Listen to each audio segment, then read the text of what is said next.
Hi అండి, నమస్తే. Welcome back to our channel voice of Lakshmi. Tirumala Shri గారు రచించిన ఆ కళ్ళు అనే ఒక చక్కటి కథను వినేద్దామండి. ఇక కథ మొదలు పెడదామా? హాస్పిటల్లో వరండాలో అనీజీగా పచార్లు చేస్తున్నాడు సత్యమూర్తి. ఆ రోజు భార్య రోహిణి కళ్లకు కట్టిన కట్లు విప్పుతారు. ఆపరేషన్ సక్సెస్ అయ్యింది లేనిది తెలిసిపోతుంది. రోహిణికి చూపు వచ్చేది లేనిది తేలిపోతుంది. ఒకవేళ ఆపరేషన్ సక్సెస్ కాకపోతే, రోహిణికి చూపు రాకపోతే, రోహిణి శాశ్వతంగా అంధురాలైపోతుందా? సత్యవర్తి గుండె జల్లుమంది ఆ ఆలోచనకు. మనిషి రెస్ట్లెస్గా అయిపోయాడు. ఎప్పుడు పిలుపు వస్తుందా, ఎప్పుడు లోపలికి వెళ్ళి రోహిణిని చూద్దామా అని తహతహగా ఉంది.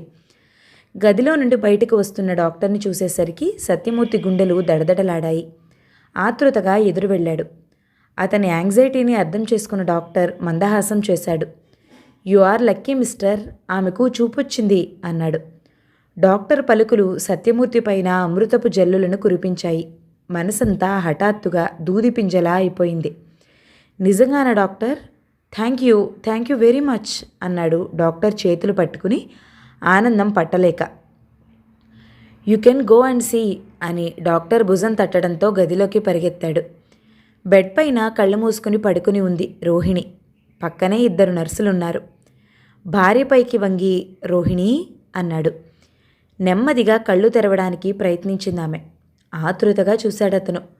కనురెప్పలు విడిపడ్డాయి. రోహిణి, ఇలా చూడు అన్నాడు. భర్త వైపు చూసిందామె. ఇద్దరి చూపులు కలుసుకున్నాయి. త్రుటి కాలంలో భార్య కళ్ళలోకి చూశాడు సత్యమూర్తి. ఆ కళ్ళు మరుక్షణంలో no no impossible, it can't be అంటూ గట్టిగా అరిచాడు. వసంత ఆ ఆఫీస్లో టైపిస్ట్గా చేరి 3 నెలలైనా ఎవరితోనూ చేరకుండా రిజర్వ్డ్గా ఉండటం ఎవరికీ నచ్చలేదు. ముఖ్యంగా ఆ ఆఫీస్లో మిత్రత్రయంగా చలామణి అవుతున్న సత్యమూర్తి, శంకరం, రావులకు కోపం తెప్పించింది కూడా. మిత్రత్రయానికి నాయకుడు సత్యమూర్తి. యూడీసీగా పనిచేస్తున్నాడు. 25 ఏళ్లుంటాయి. అందం మాట ఎలా ఉన్నా ఆడవాళ్లను ఆకర్షించుకునే గుణం మాత్రం ఉంది అతనిలో. అందుకే ఆ ఆఫీస్లో అతనితో చనువుగా ఉండని ఆడపిల్లలంటూ లేరు. అయితే వసంత మాత్రం అందరికీ భిన్నంగా ఉండటం అతనికి చిరాకనిపించింది. ఎప్పుడైనా పలకరించబోయినా ముక్తసరిగా జవాబిచ్చి తప్పుకుంటుందే కానీ మరో మాటకు తావిచ్చేది కాదు. నాన్సెన్స్, దానికెంత తలబిరుసో. ఉదయం నేను కాఫీ ఆఫర్ చేస్తే తీసుకుంది కాదు అన్నాడు రావు. మరీ పొగరబోతులా ఉందిరా భాయ్, నవ్వించినా నవ్వటం లేదు అన్నాడు శంకరం. ఆ పిల్ల పొగరనచాలంటే మనవాడి వల్లే అవుతుంది, ఏమంటావురా బ్రదర్ అన్నాడు రావు సత్యమూర్తిని ఉద్దేశించి. సత్యమూర్తి ఆలోచిస్తున్నాడు. స్వతహాగా అతను చెడ్డవాడు కాదు. ఆ మాటకొస్తే మిత్రత్రయము మంచిదే. ఇన్నాళ్లైనా వాళ్లకు దుష్టత్రయం అన్న బిరుదు రాకపోవటమే అందుకు నిదర్శనం. కాకుంటే ఆడవాళ్లను ఆకర్షించుకోవాలని, వాళ్లతో చనువుగా మెలగాలని, అది చూసి ఇతరులు అసూయ చెందాలని, ఇటువంటి ఆశయాలేవో తప్పితే ఆడవాళ్లకు చెడుపు చేయాలన్న దురుద్దేశం వాళ్లకున్నట్టు కనిపించదు. ఎలాగైనా వసంతను తమ పరిధిలోనికి తీసుకురావాలన్న పట్టుదల పెరిగింది వాళ్లలో.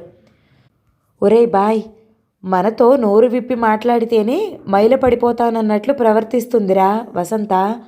ఆవిడ పొగరణిచి మన బృందం పరువు నిలుపుతావో, లేక మనం తిరుపతి వెళ్లకుండానే గుళ్ళు కొట్టించుకోవాలో నిర్ణయించవలసింది నువ్వేరా అన్నాడు శంకరం సత్యమూర్తితో.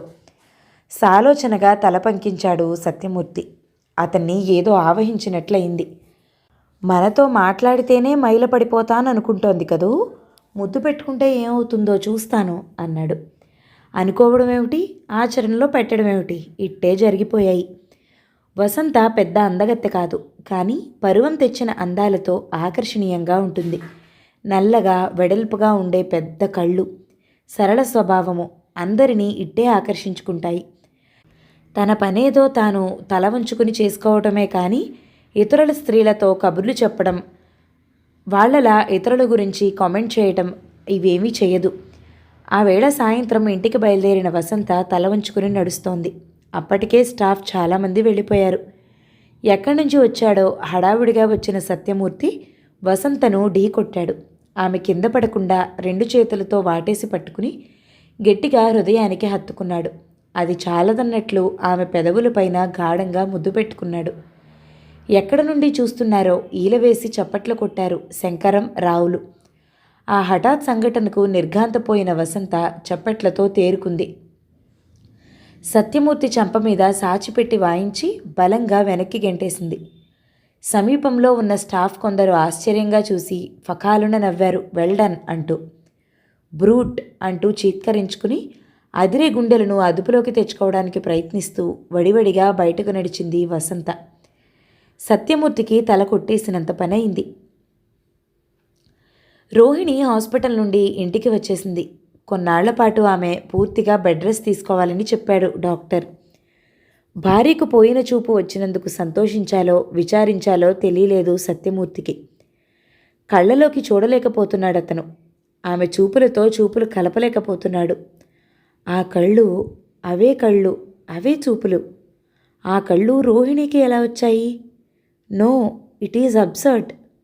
తనకు ఫెమిలియర్ అయిన ఆ కళ్ళు, అనునిత్యము తనను కాల్చేసే ఆ చూపులు, అందులో సందేహం లేదు.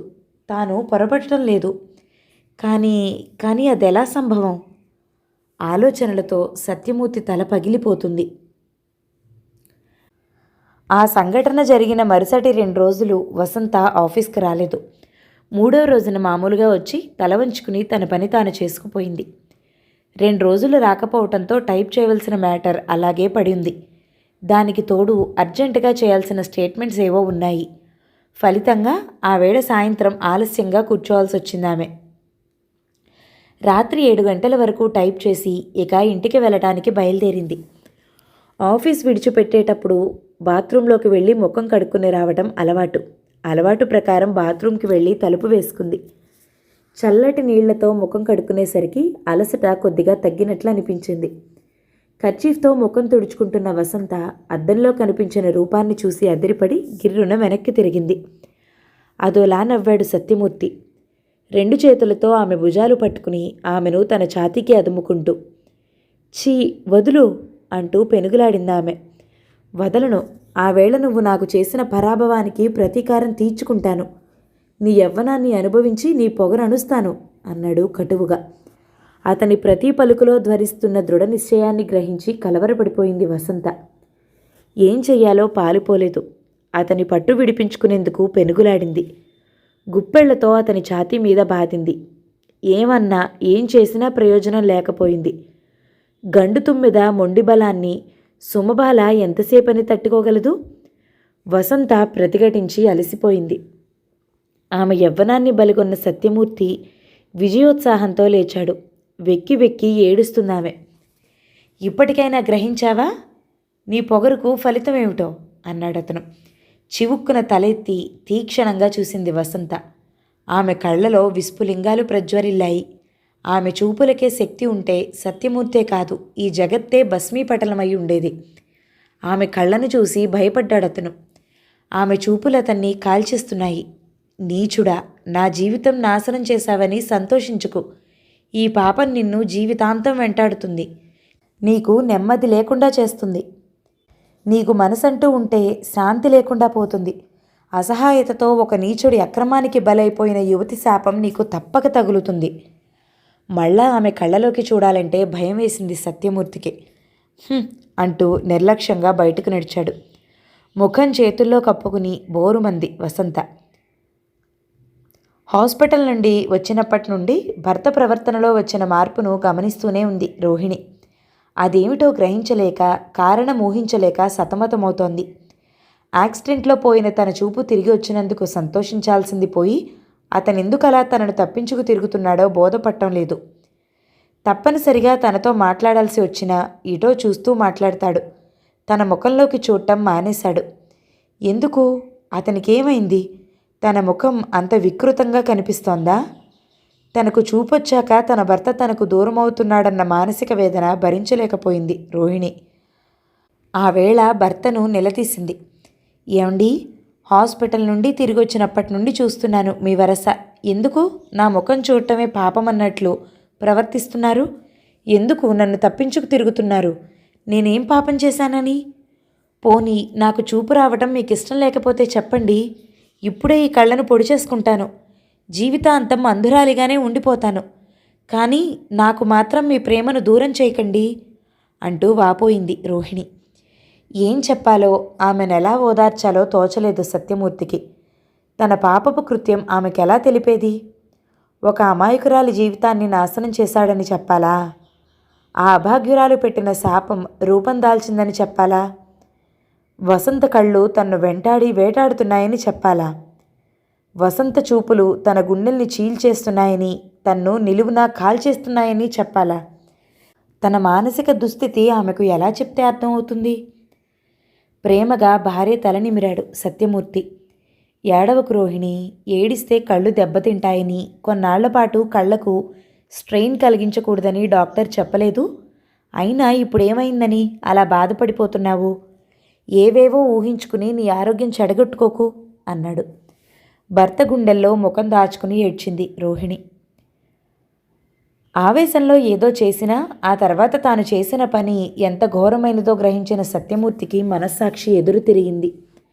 అన్యాయంగా ఒక ఆడపిల్ల శీలాన్ని చెరిచానే అన్న బాధ ఒక పక్క, వసంత ఆఫీస్లో తన పైన కంప్లైంట్ ఇస్తే తన ఉద్యోగం ఏమవుతుందోనన్న భయం మరో పక్క పెనవేసుకున్నాయి అతన్ని.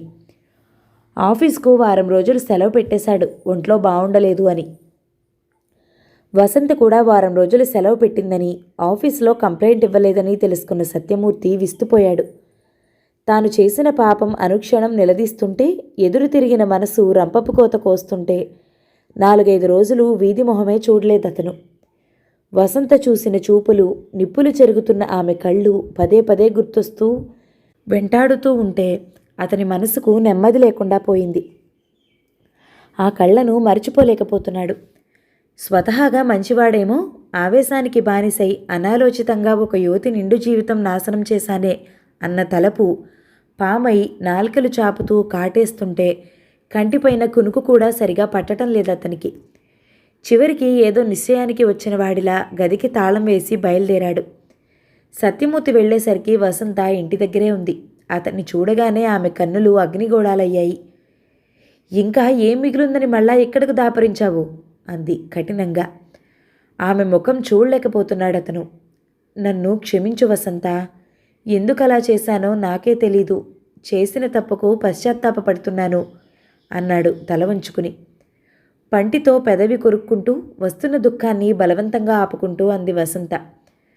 పశ్చాత్తాపంతో నువ్వు నీ పాపాన్ని కడిగేసుకోవచ్చు, కానీ బండలైన నా బ్రతుకు మళ్ళా ఎలా బాగుపడుతుంది? నేను నీకేం అపచారం చేశానని నాకింత అన్యాయం తలపెట్టావు? దురదృష్టవశాత్తు ఇలా జరిగిపోయింది. అందుకు నువ్వే శిక్ష విధించినా అనుభవించడానికి నేను సిద్ధమే. నిన్ను శిక్షించడం వలన నాకు ఒరిగే ప్రయోజనం ఏమిటి? అపవిత్రమైన నా శీలం మళ్ళీ పవిత్రం కాదుగా. వసంత, నా మూలంగా నీ జీవితం నాశనం కావడానికి వీల్లేదు. నిన్ను నేను వివాహం చేసుకుంటాను అన్నాడు సత్యమూర్తి కించిత్తు ఆవేశంగా. ఛీ, నీ వంటి నీచుడికి భార్య అయ్యాకంటే చావటం మేలు. వసంత, చావాలనుకునేదాన్నే, కానీ మా అమ్మను దిక్కులేని దాన్ని చేయలేక ఇంతటి అవమానాన్ని భరించి ఇంకా మొండిగా బ్రతుకుతున్నాను. వసంత, ప్లీజ్, ఇప్పుడు నీకొచ్చిన నష్టం ఏమీ లేదు. నిన్ను పెళ్ళాడతాను. నేను చేసిన పొరపాటును సరిదిద్దుకుంటాను అన్నాడతను. I'm sorry mister. ఆడదంటే మగవాడు ఆడించినట్లల్లా ఆడే మరబొమ్మ కాదు, మనసున్న మనిషి. నువ్వు పెళ్లి చేసుకుంటాననగానే నీ నీచత్వాన్ని మర్చిపోయి పొంగిపోతాననుకోకు. నిన్ను చచ్చిన పెళ్ళాడను దృఢంగా అంది వసంత. వసంత, నా మీద కోపంతో నీ జీవితం నాశనం చేసుకోకు. ప్లీజ్ ఆలోచించు ప్రాధేయపడ్డాడు సత్యమూర్తి. నేనేమైపోయినా పర్వాలేదు, కానీ పశువులా బలాత్కరించిన నిన్ను భర్తగా చూడలేను. దయచేసి ఇక్కడి నుండి వెళ్ళిపో అంటూ తలుపు వేసేసుకుంది వసంత. ఎదురు చూసిన దానికంటే త్వరగానే కోలుకుంది రోహిణి. కానీ ఆమె మనసులో భర్తను గురించిన బెంగ అలాగే ఉంది. సత్యమూర్తి నానాటికి మానసికంగానూ శారీరకంగానూ నీరసించిపోతున్నాడు. అతనిలో మార్పు కొట్టొచ్చినట్లు కనిపిస్తోంది. రోహిణిని చూస్తేనే ఉలికిపడే స్థితికొచ్చాడు. అనుక్షణం వసంత పలుకులే గుర్తుకొస్తున్నాయి. నీచుడా, నా జీవితం నాశనం చేశానని సంతోషించుకు. ఈ పాపం నిన్ను జీవితాంతం వెంటాడుతుంది. నీకు నెమ్మది లేకుండా చేస్తుంది. నీకు మనసంటూ ఉంటే శాంతి లేకుండా పోతుంది. అసహాయతతో ఒక నీచుడి కామాంధతకు బలైపోయిన యువతి శాపం నీకు తప్పక తగులుతుంది. రోహిణి చూపులు ఎంత ప్రసన్నంగా ఉన్నా అతనికి మాత్రం తీక్ష వీక్షణాలలా తోచి అప్సెట్ చేస్తున్నాయి. వసంత శాపం ఫలించుతోందన్న భావం బలంగా ఏర్పడిపోయింది అతనిలో. ఎంత ధీమాగా ఉండాలన్నా, ఎంత విభాయించుకుందామన్నా అతని వల్ల కావటం లేదు. రోహిణి కళ్ళు వసంత కళ్ళలా ఎందుకు కనిపిస్తున్నాయో ఊహాతీతంగా ఉన్నదతనికి. ఆ వేళ తమ పెళ్లి రోజంటూ పాయసం, వడలు తెచ్చి అతని ముందుంచింది రోహిణి. తమ 2 ఏళ్ల దాంపత్య జీవితంలోని విశేషాలను ముచ్చటించుకుంటూ తిన్నారిద్దరూ. భర్త ఒళ్ళో పడుకుని, ఏమండి, నేను శాశ్వతంగా గుడ్డిదాన్నైపోతానని ఎంత భయపడ్డానో తెలుసా? మీ అందమైన వదనాన్ని చూసుకునే అదృష్టం నాకింకా ఉండబట్టి ఈ కొత్త కళ్ళు దొరికాయి నాకు అంది రోహిణి. కొడుతున్న సత్యమూర్తి అప్రయత్నంగా ఆమె కళ్ళలోకి చూశాడు. నల్లగా, వెడల్పుగా, అందంగా ఉన్నాయి ఆమె కన్నులు. దొండపండు లాంటి ఆమె అధరాలు నవ్వుతున్నాయి. కానీ ఆ కళ్ళు కాంతిని వెదజల్లుతూ తీక్షణంగా చూస్తున్నాయి అతని వంక. ఉలిక్కిపడ్డాడు సత్యమూర్తి. ఆ కళ్ళు వసంత కళ్ళు. చూడలేకపోయాడు. మెదడు చెదిరిపోయినట్లయింది. వద్దు, అలా చూడక వసంత, ప్లీజ్ అని అరుస్తూ వెనక్కి విరుచుకుపడిపోయాడు.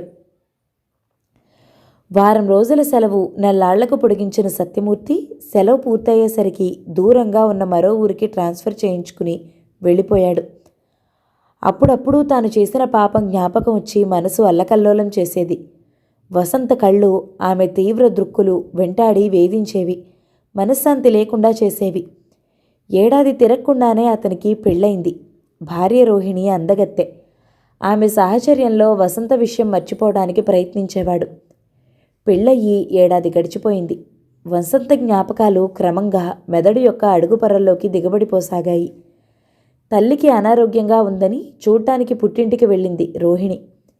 సత్యమూర్తికి సెలవు దొరకలేదని భార్యనొక్కర్తును పంపించాడు ఊరికి.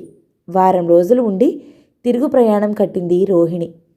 అదే రైల్లో, అదే కంపార్ట్మెంట్లో ప్రయాణం చేస్తుంది వసంత కూడా. తనకు జరిగిన పరాభవానికి చాన్నాళ్లు కుమిలిపోయింది వసంత. తన బ్రతుకుపైన, శరీరంపైన తనకే రోత కలగసాగింది. అటువంటి మలినమైన జీవితం వెళ్ళబుచ్చే కంటే చచ్చిపోవటం మేలని ఎన్నోసార్లు అనుకుంది. కానీ ముసలి తల్లిని దిక్కుమాలిన దాన్ని చేయటానికి మనసొప్పక చావాలన్న కోరికను చంపుకునేది. జీవోత్సవంలా గడుపుతోంది. జీవితంలో తాను పెళ్లాడడం అన్నది ఒట్టి మాట.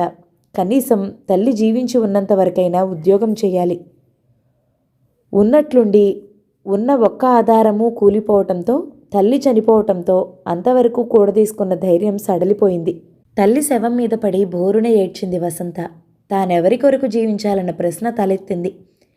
తల్లి అస్థికలను కృష్ణలో కలిపి తిరిగి వస్తున్న వసంతకు రోహిణితో పరిచయమైంది రైల్లో. ఆ స్వల్ప వ్యవధిలోనే ఇద్దరూ ఇట్టే స్నేహితులైపోయారు. వసంత, నల్లగా వెడల్పుగా ఉన్న నీ కళ్ళు చూస్తుంటే ఎంత ముద్దొస్తున్నాయో తెలుసా అంది రోహిణి నవ్వుతూ. అలాగా, పోనీ నా కళ్ళు తీసుకుని మీరు పెట్టేసుకోరాదు అంటూ నవ్వింది వసంత రోహిణితో మాట్లాడుతూ. రోహిణి మాట్లాడుతున్నంతసేపు తన కష్టాన్ని మరిచిపోయిందామె. అలా కబుర్లు చెప్పుకుంటూ నిద్రపోయిన స్నేహితురాళ్ళిద్దరూ అర్ధరాత్రి పెద్ద కుదుపుతో ఎక్కడికో ఎగిరిపడ్డప్పుడు కానీ మెలకువ రాలేదు. కానీ ఏం జరిగిందో తెలుసుకునే స్పృహ కోల్పోయారు. అది నాన్ స్టాప్ స్టేషన్ కావటంతో వేగాన్ని పెంచి అంతవరకు గూడ్స్ బండిలా నడిచినది కాస్త రియల్ ఎక్స్ప్రెస్ అయిపోయి దూసుకుపోతున్న ఎక్స్ప్రెస్. అదే లైన్ మీద నిల్చున్న గూడ్స్ ట్రైన్ గుద్దుకుంది. సెకండ్లలో పరిస్థితి అల్లకల్లోలం అయిపోయింది. పరిసరాలు హాహాకారాలతో మారుమోగాయి. ప్రాణాలు పోయిన వాళ్ళు, పోతున్నవాళ్ళు, బాధ భరించలేక ప్రాణాలు పోతే బావుండునని విలపించేవాళ్ళు, తీవ్రంగా గాయపడిన వాళ్ళు, తల్లి కోసం పిల్ల, పిల్ల కోసం తల్లి, భర్త కోసం భార్య, భార్య కోసం భర్త, ఆక్రందనలతో, ఆర్తనాదంతో, ఆందోళనలతో వాతావరణం బీభత్సంగా తయారైంది. రోహిణికి కళ్ళు పోయాయి. వసంత చావు బ్రతుకుల్లో ఉంది. తానిక ఎలాగూ జీవించాలని గ్రహించిన వసంతకు మనసు తేలిక పడింది. తల్లి లేని లోకంలో ఒంటరిగా బాధపడకుండా భగవంతుడు తనకు మేలు చేశాడని సంతోషించింది. పోతూ పోతూ తన నేత్రాలను డొనేట్ చేసి మరీ మరణించింది. రోహిణి వసంతల కలయికే ఒక యాక్సిడెంట్ అనుకుంటే వసంత కళ్ళు అందురాలైన రోహిణికి అమర్చబడటం పెద్ద యాక్సిడెంట్ అని చెప్పాలి. రోహిణి ఎవరో వసంతకు తెలియదు, వసంత ఎవరో రోహిణి ఎరుగదు. కొన్ని పరిచయాలు, పలుకులు దైవికంగా జరుగుతాయనటానికి వాళ్లే నిదర్శనం. తన కళ్ళు అందంగా ఉన్నాయంటే రోహిణినే తీసేసుకోమంది వసంత. అది అక్షరాలా జరుగుతుందని వాళ్ళు ఊహించి ఉండరు. అదృష్టవశాత్తు ఐ ట్రాన్స్ప్లాంటేషన్ విజయవంతంగా జరిగింది. సత్యమూర్తి మానసికంగా బాగా దెబ్బతినటంతో మంచం పట్టాడు. పిచ్చివాడిలా తనలో తానే మాట్లాడుకుంటాడు. అతని పలుకులకు అర్థం బోధపడని రోహిణి భర్త స్థితికి తలడిల్లిపోయింది, ఆందోళన చెందింది. డాక్టర్ మందులిస్తున్నాడు, కానీ మందుల దారి మందులదే అవుతుంది. అతనేదో మానసిక రుగ్మత ఆవరించుకున్నదని, అదేమిటో తెలుసుకుంటే తప్ప వైద్యం పనిచేయదని అన్నాడు డాక్టర్. అదేమిటో తనకే తెలియని రోహిణి డాక్టర్కేం చెప్తుంది? రాత్రింపవళ్ళు దగ్గర ఉండి కంటికి రెప్పలా భర్తను చూసుకుంటోంది రోహిణి. ఆమె చెంతనున్నంతసేపు కళ్ళు తెరవటం లేదు సత్యమూర్తి. ఆమె వంక చూడాలంటేనే భయపడుతున్నాడు. అంతవరకు మెలకువగా ఉన్న రోహిణి ఆ రోజు రాత్రి 11 దాటేసరికి భర్త బెడ్ పక్కనే కుర్చీలో కూర్చుని నిద్రపోయింది. సత్యమూర్తికి ఎందుకో మెలకు వచ్చింది. గదిలో నైట్ ల్యాంప్ వెలుగుతోంది. కుర్చీలో నిద్రపోతున్న భార్యను చూసేసరికి జాలేసింది అతనికి. ఆమెకు అన్యాయం చేస్తున్నాను అనుకున్నాడు. కానీ తన మానసిక స్థితి ఏమిటో తనకే తెలియదాయే. మెల్లగా లేచి కూర్చున్నాడు. చప్పుడు కాకుండా మంచం దిగాడు. ఎందుకు లేచాడో, ఎక్కడికి వెళ్తున్నాడో తనకే తెలీదు. కొంతసేపటికి హఠాత్తుగా మెలకు వచ్చింది రోహిణికి. మంచం ఖాళీగా కనిపించటంతో గుండె జల్లుమందామెకి. ఆయనెక్కడికి వెళ్ళినట్టు అనుకుంటూ కంగారుగా లేచింది. బాత్రూంకి వెళ్ళి ఉంటాడనుకుంది. ఎక్కడ కళ్ళు తిరిగి పడిపోతాడోనని అటువైపు వెళ్ళింది.